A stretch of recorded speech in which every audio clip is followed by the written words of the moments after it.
तो हम लोग शुरू कर रहे हैं आज अपना नया चैप्टर नोन है फाइनेंशियल मार्केट।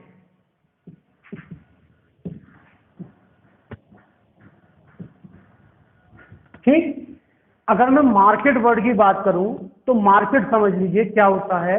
मार्केट एक फिनोमिना है। अभी तक अगर मैं आप लोगों से पूछूं कि मार्केट क्या होती है तो आप लोग कहेंगे भाई मार्केट वो है, हम बाजार जाते हैं सामान लेके आते हैं, वो मार्केट है। लेकिन मार्केट एक्चुअल में कोई जगह नहीं होती है, कोई प्लेस नहीं होती है। मार्केट एक फिनोमिना है, जहां पे भी बायर और सेलर मिले वो मार्केट है। ठीक, इस चीज को समझाने के लिए आपके बहुत एग्जांपल्स हैं।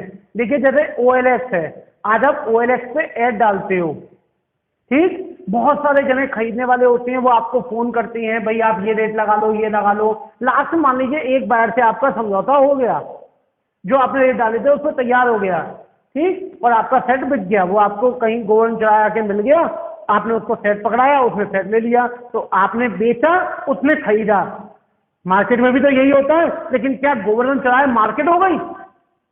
नहीं हुई ना। आप ऑनलाइन शॉपिंग करते हो, फ्लिपकार्ट मंत्रा पे आप शॉपिंग करते हो, आप ऑर्डर करते हो अपने घर में बैठ के रात को 12 बजे, ठीक, आपका ऑर्डर हो जाता है और आपके घर पे सामान आ जाता है। क्या रात को 12 बजे जो मार्केट, आपका घर मार्केट हो गया? वो नहीं हुआ।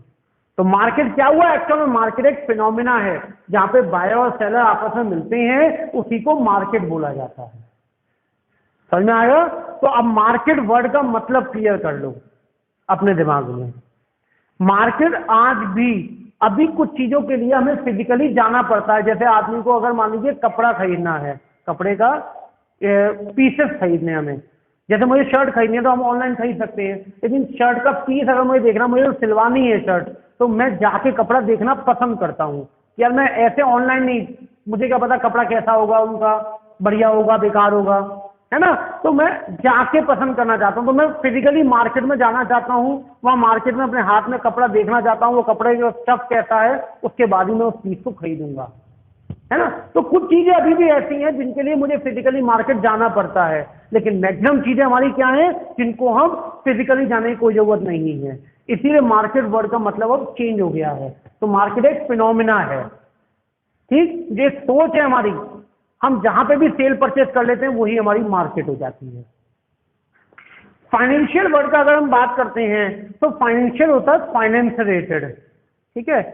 इसके लिए एक छोटी सी हम स्टोरी समझते हैं, जो स्टोरी आपकी बुक में भी स्टार्टिंग फ्रंट पेज पे दे रखी है कि देखो पहले क्या होता था कि पहले किसी कंपनी को पैसा चाहिए, ठीक, उस कंपनी को पैसा चाहिए तो कंपनी पैसा लेने के लिए कहां जाती होगी भाई? या तो जाती थी वो बैंक के पास और या जाती थी फाइनेंशियल इंस्टीट्यूशन के पास, ठीक है।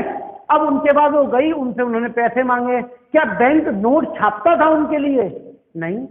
ये तो आपने भी इको में पढ़ा होगा ना, करेंसी नोट अपने आप नहीं छपते हैं, वरना तो गवर्नमेंट जब चाहे तब छाप ले।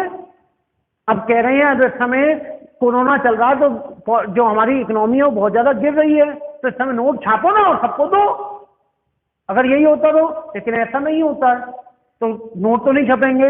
अब क्या होगा?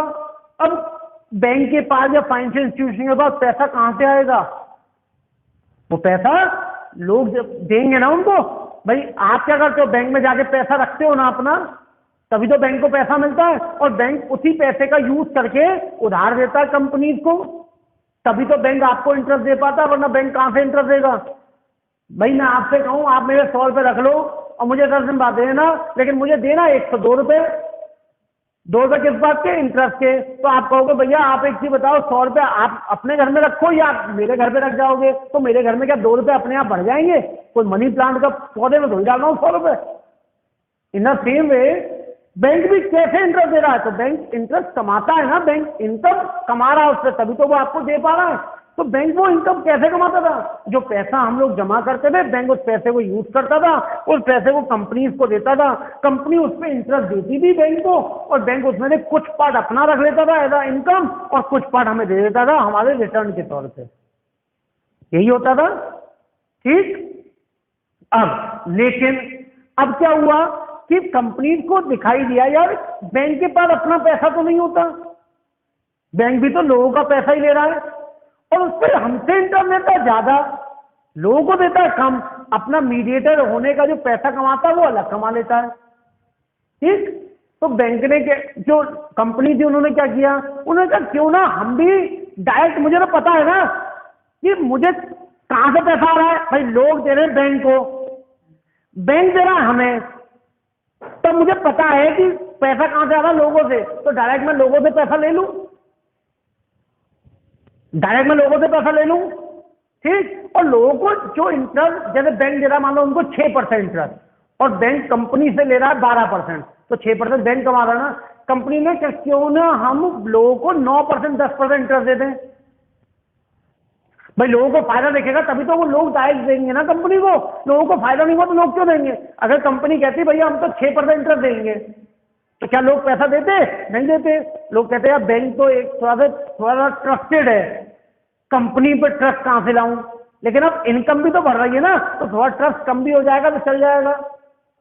तो इसीलिए उन्होंने कहा भाई वहां पे बैंक से लोन लेने में लीगल फॉर्मेलिटी बहुत सारी थी, यहाँ पे लीगल फॉर्मेलिटी भी कम हो जाएंगी, इंटरेस्ट का भी फायदा लोगों को भी होगा, कंपनी को भी तो हुआ। 12% था, कंपनी लोगों को दे रही है 10%, तो 2% फायदा कंपनी को भी तो हुआ।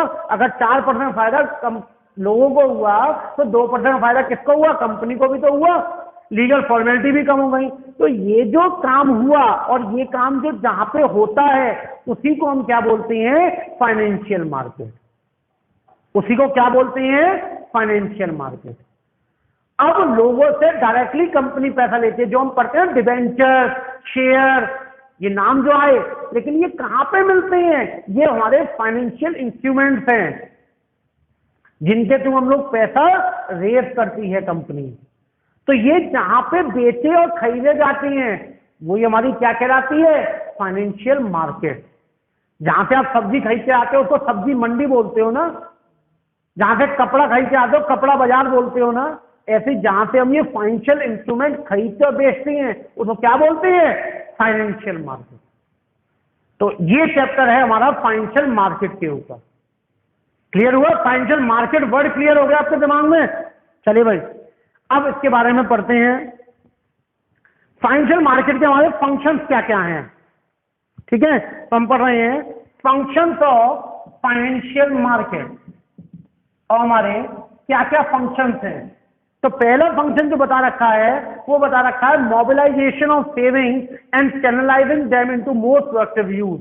यानी इस फाइनेंशियल मार्केट का एक फंक्शन ये है कि उसने ये दिखाया इन्वेस्टर जो लोग थे जो इन्वेस्ट करना चाहती हैं लेकिन उनको पता नहीं था, उनको सिखाया कि कैसे आपको अपनी सेविंग करनी है और सेविंग को भी घर पे नहीं रखना है, क्योंकि घर पे रखने पे पैसा बढ़ता थोड़ी है, तो उसको घर पे नहीं रखना है। उस पैसे को क्या करना है? उस पैसे को कहीं ना कहीं इन्वेस्ट करना है जिससे कि वो आपको इनकम कमा के दे या वो पैसा बढ़ जाए। क्योंकि अगर आप घर पे रखे रहोगे तो पैसा बढ़ेगा नहीं, इसलिए वो पैसा बढ़ेगा कैसे? जब आप उसको कहीं ना कहीं इन्वेस्ट करोगे। इन्वेस्ट भी कहाँ करो? एक मोस्ट प्रोडक्टिव यूज में, यानी जहां पे आपको लग रहा हो कि मुझे बढ़िया से बढ़िया रिटर्न मिल सकता हो। सेकेंड है पैसे प्राइस डिस्कवरी। इको में भी पढ़ा होगा आपने, प्राइस कैसे डिस्कवर होता है? प्राइस डिस्कवर होता है डिमांड एंड सप्लाई फैक्टर पे। मार्केट में किसी चीज की डिमांड ज्यादा है, आप देख रहे हो अब तो मास्क बहुत सस्ते हो गए। जब कोरोना स्टार्टिंग में आया था, नया दौर था कोरोना का, तो क्या था? मास्क बहुत महंगे बिक रहे थे, है ना, क्योंकि उस समय डिमांड बहुत ज्यादा थी और सप्लाई बहुत कम थी, तो इसलिए प्राइस क्या हो गए थे? बढ़ गए थे। आज क्या है? सप्लाई ज्यादा है और डिमांड अब इतनी नहीं है, तो इसलिए प्राइस क्या हो गए? डाउन हो गए। इन द सेम वे यही चीज यहाँ पे है। हमारे जितने भी सिक्योरिटीज है जो फाइनेंशियल मार्केट में सिक्योरिटीज में डील करती हैं, उनके भी प्राइस कैसे डिपेंड करते हैं? डिमांड और सप्लाई फैक्टर पे। जिस चीज की डिमांड ज्यादा होगी उसके प्राइस भी बढ़ जाएंगे और जिसकी सप्लाई ज्यादा होगी उसके प्राइस कम हो जाएंगे, क्योंकि प्राइस सप्लाई का तो नेगेटिव इंपैक्ट डालता है और डिमांड का पॉजिटिव इंपैक्ट डालता है। ये आपने माइक्रो इकोनॉमिक्स में पढ़ रखा है 11th क्लास में। आगे है provide liquidity to financial asset. अब लिक्विडिटी कैसी है? जैसे आप मोबाइल खरीद के लाते हो, ठीक है, अब मोबाइल हॉलमार्क से आप नया मोबाइल खरीद के लाए, अब आप नया मोबाइल खरीद के ला गए 50,000 रुपए का, 2 महीने आपने यूज किया, अब आपका मन भर गया, अब आप हॉलमार्क को वापस करने चले जाते हो कि भैया वापस ले लो और 5,000 रुपये कम करके 45 दे दो, नहीं होता ना ऐसा। अब कैसे मैं उस मोबाइल को कैश में कन्वर्ट करूं, यानी कन्वर्ट नहीं कर सकता हूं। कैसे? उसको मैं बेच दूंगा OLX पे, अपने दोस्तों से कह दिया और मोबाइल बेच के मैंने पैसा निकाल लिया। क्या कभी आपको हॉलमार्क ने पैसे वापस किए? नहीं किए, लेकिन तब भी पैसा तो आया ना। In the same way financial जो मार्केट में जो हम सिक्योरिटीज में डीलिंग करती हैं, तो कंपनी आपका पैसा वापस नहीं कर रही है, आप क्या कर रहे हो? उन्हीं सिक्योरिटीज को आप बेच देते हो ऐसे लोग को जो उस सिक्योरिटी में पैसा लगाना चाह रहे थे और आप बेचना चाह रहे थे। तो आपने वो सिक्योरिटी बेच दी और दूसरे ने वो सिक्योरिटी खरीद ली, तो आपको पैसा मिल गया, उसको सिक्योरिटी मिल गई। तो लिक्विडिटी है, लेकिन लिक्विडिटी का मतलब ये नहीं होता मुझे तो अभी चाहिए, मुझे अभी दो, ऐसा नहीं है। टाइम लगता है। आपको कोई मोबाइल बेचना था तो तुरंत नहीं बिक गया था, टाइम लगा था। ऐसे ही लिक्विडिटी का मतलब होता है शॉर्ट पीरियड ऑफ ड्यूरेशन में आप उसको कैश में कन्वर्ट कर सकते हैं।